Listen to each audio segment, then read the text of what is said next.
The goal of going into a gym is to simply challenge muscles.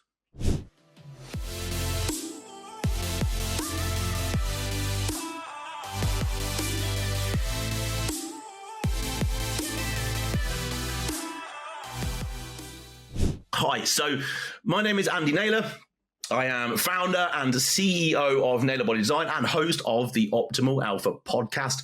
Welcome back to the show, Alphas. Today's topics, today's bonus, still talking around training. So what we're going to talk about here is simple. Three topics, well, three areas of the same topic. So we're going to talk about exercise execution. Exercise execution. So first of all, what is it? What is exercise execution? We could also call that form. Most people would know that as form, right? So what is exercise execution? Why does it even matter? And can we maybe put some examples in front of you where you can kind of get your head around a few things? This is a very deep topic and quite a visual topic, to be fair. So if you're listening to us on the podcast, not that I can really show a huge amount on video, but you will find this on YouTube as well. All of these are on YouTube if you want to actually sit and watch me do these. Maybe, because given that I actually record these with a whiteboard behind me, maybe we'll have to get the whiteboard out at some point and start doing some of those, which would be super, super cool. So what is exercise execution? So it's your form. It's the form. We would know it as like the form in which you're doing the movement. It's how you move. Simply how you move is your form. We could also say it's the intention of the movement. Okay? What are you intending to do? Are you just moving? Are you intending to kind of get a result from it? We would also say it's the position that you put your body in. And it's the position you can maintain your body in while going through the movement. We can break form down into probably many, many areas. Without going too far, the ones we're going to look at are going to be a couple of things like setup, stability, tempo, initiation, and range. Setup. So just to give you a bit of an understanding, not everybody's body is the same shape and size. Not every machine is made, if you're using machines, not every machine is made to fit everybody. So how you set up a machine is going to affect the form, the angles, the path of resistance, your ability to control the load through the movement. Remember, the goal is not just move the machine, it's contract a muscle against the load.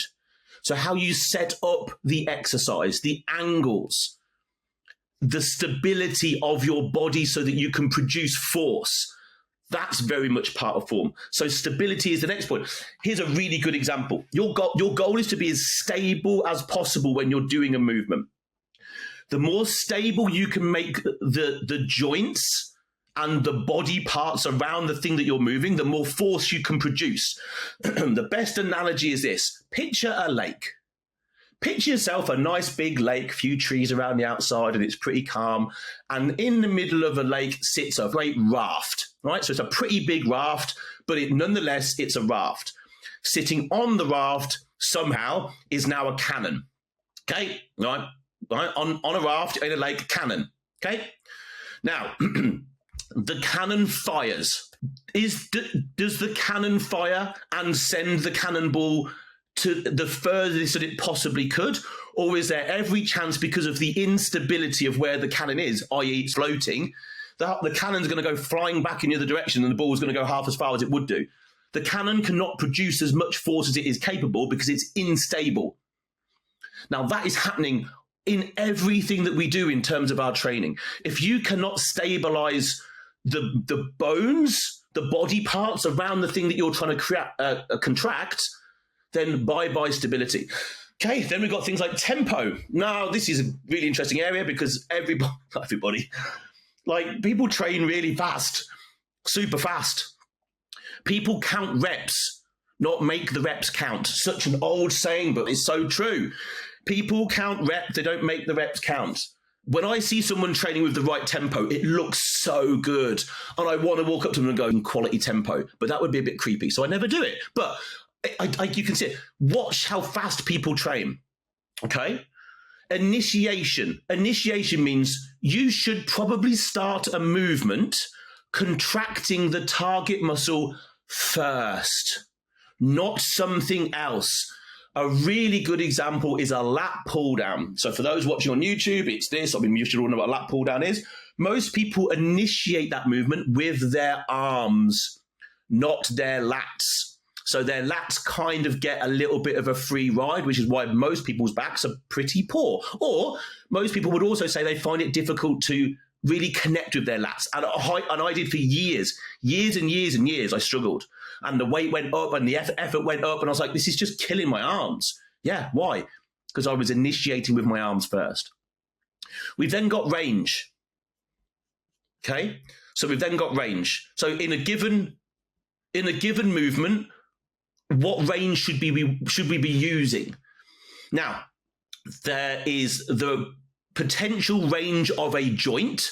So, my arm flexes all the way out until my arm is straight, and then it will, extends all the way out until it's straight, and it will flex all the way until my bicep touches my forearm. That's the range of the joint. Is it necessarily the working range of the bicep? We can argue yes or no. Is it the most optimal? Now, that depends on how I've set my body up and what the goal of the movement is. Point here is, you don't need to work to the range of the joint, I would suggest. You need to work to the working range of the muscle when it is constantly under tension. The moment you do a movement, and I'm trying to think of a good example. Imagine, I'll give the examples at the end, actually. But actually, no, for this, I'll give an example now. Why not? We're here. We're all here. Let's do it now. So imagine you're stood up and you're going to do a dumbbell side raise, right? So we're stood up, we've got two dumbbells in a hand, one dumbbell in each hand, and we're going to do a side raise. Now, most people, or you'd see a lot of people, bring the dumbbells together in front of them. Yeah, can you picture that? So the dumbbells are together in front of them, and then they lift them out to their sides, right? Out so that they're now out and like a T, yeah, right? That's a dumbbell side raise. Now the delt, if the dumbbells are hanging, literally, if the dumbbells are hanging straight down, given that they're just pulling my arm down through the socket of my shoulder, are my delts now under tension, contractile tension? No. So why would I use that element of the range of a dumbbell side raise? Would it not be better if I stopped my arm maybe 2 or 3 inches out from fully vertical down? So now my side delt is having to just slightly stop my arm from falling into my leg. Range makes a massive difference. Sometimes we need to use a full range of motion. Sometimes a slightly smaller range of motion can be really smart because 1, it can protect joints. 2, it can keep a muscle under tension and essentially make a lighter weight a lot more difficult. And that would be very smart. So why does this even matter? Because it's fairly technical, right? A lot of people just want to go into the gym and just throw weights around and feel, maybe that's alpha to people, right? Maybe going in the gym and screaming and shouting makes them feel alpha. I couldn't think of anything opposite. There's no mindfulness about that. So why does exercise execution even matter? Well, do you want results? Do you? Do you want results from your training? I speak to a lot of people and they want to train and they want to train a certain way.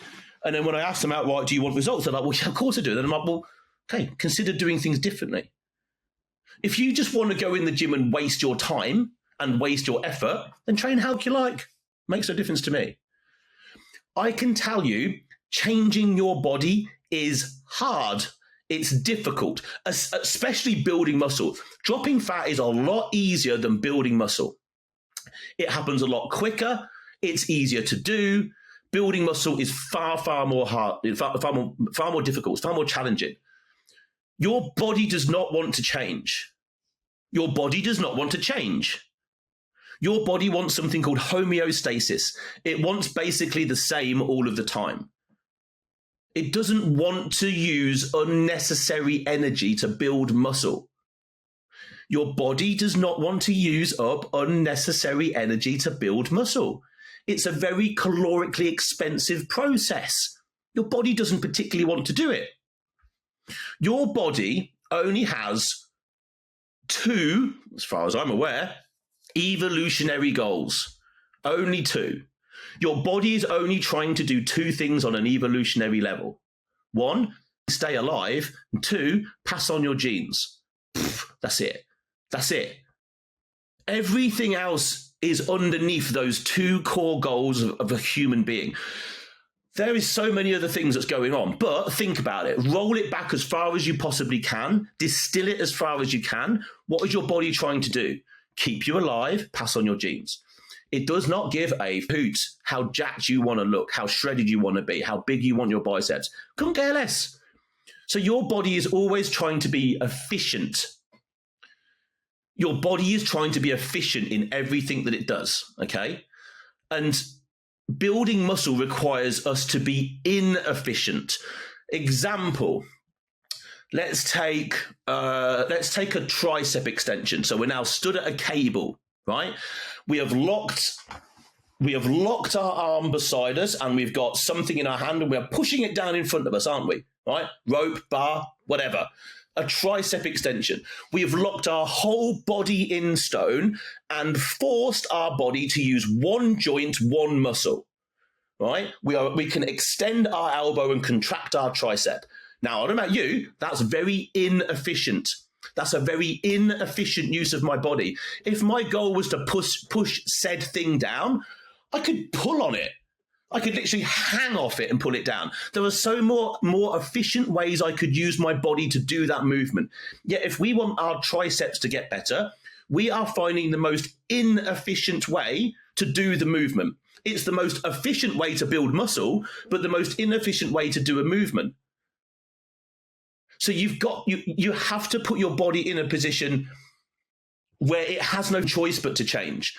So most people's form, they are allowing themselves to become efficient at the movement because the movement's hard, it's heavy, like it's getting more difficult. Certainly towards the end of a set, people start to, their form starts to degrade because that part of everything inside their body is going, why are you making this difficult when if you just allowed us to use all these other muscles, we could make it a lot easier for you.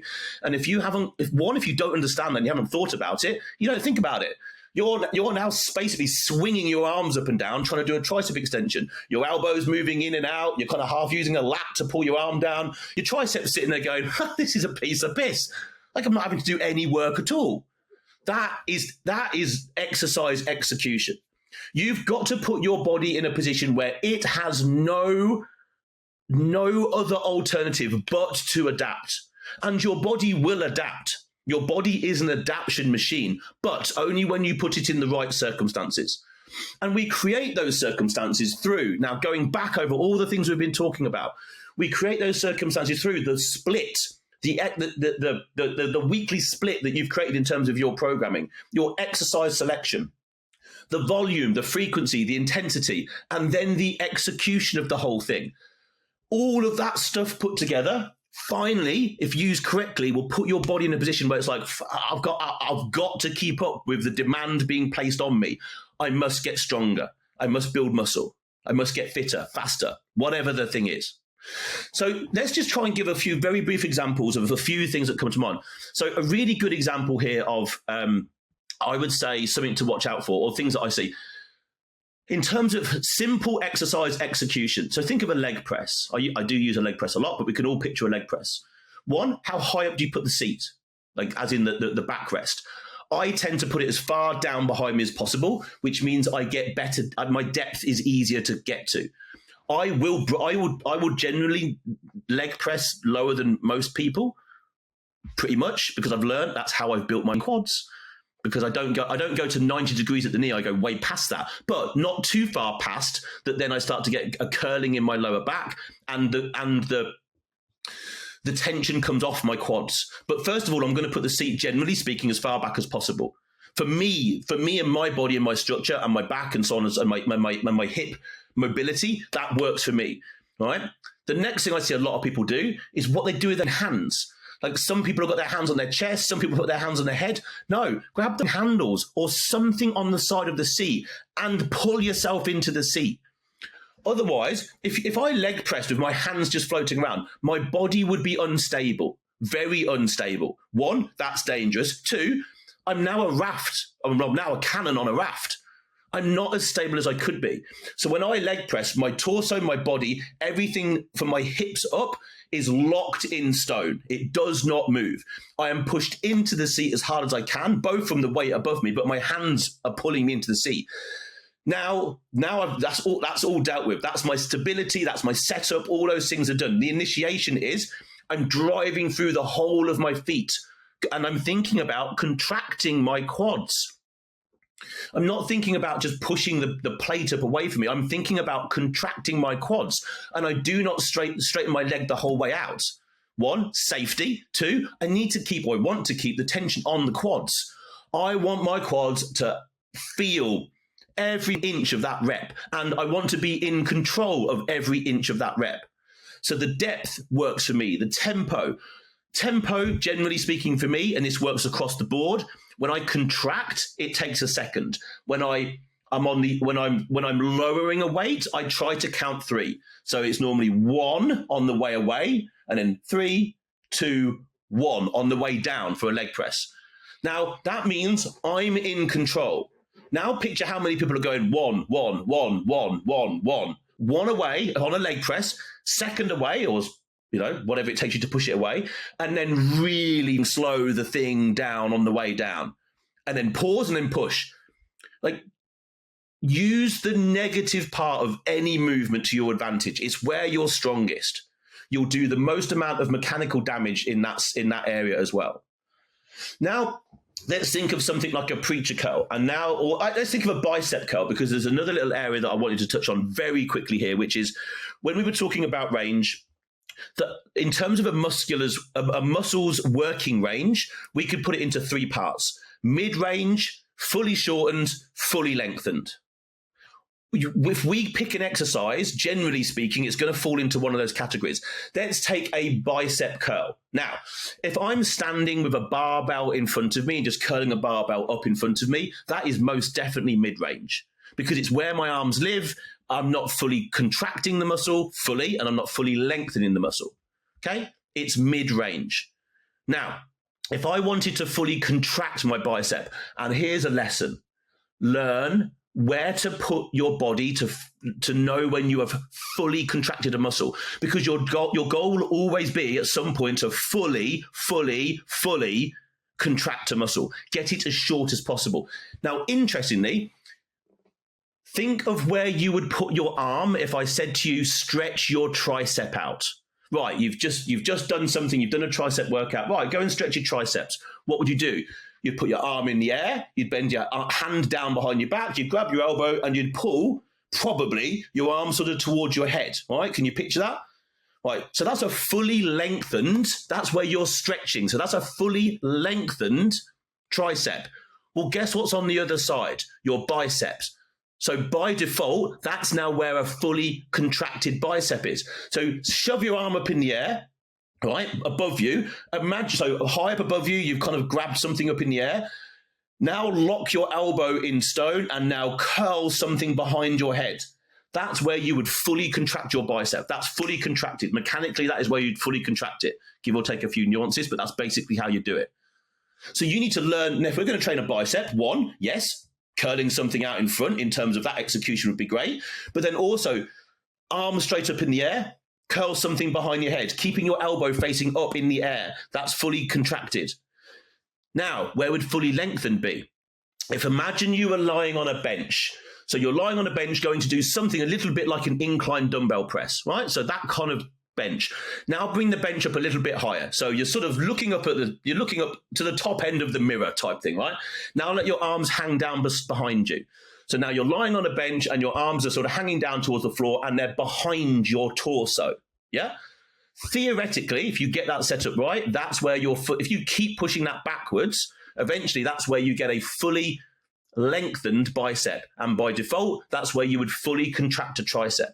So now we would do something called an incline bicep curl. So you can probably picture yourself on a bench, feet out in front of you, you're sort of lying at 45 degrees, your arms are now locked behind you, and then you curl the bicep up. So you're now training your bicep from the lengthened position. So within our execution, there are nuances of, okay, well, where are we going to train a muscle? Are we looking to train it fully lengthened, fully shortened, or mid-range? Now, at some point through your training, through your week, you should hit all three. You should always get something fully shortened. You should always train something fully lengthened. And there's like the chance of you not training something in the mid-range is pretty much impossible, but it should be all of those areas. And then what you want to do is think about everything that I've just said through this particular episode in terms of then the stability, the initiation, the tempo, all of these things then start to get layered on top. Right, that's going to do for today. So hopefully that's been a little bit of an interesting bonus. I think we went off on a little bit of a tangent, but I hope you enjoyed that. If you did enjoy it and you've got some benefits, some use from this, great. That's awesome. I hope that you have. Give us a 5-star review. Maybe you'll get a shout out at the beginning of the next episode. Be sure to subscribe, download an episode. I would appreciate you. For now, Alphas, I will catch you on the next episode.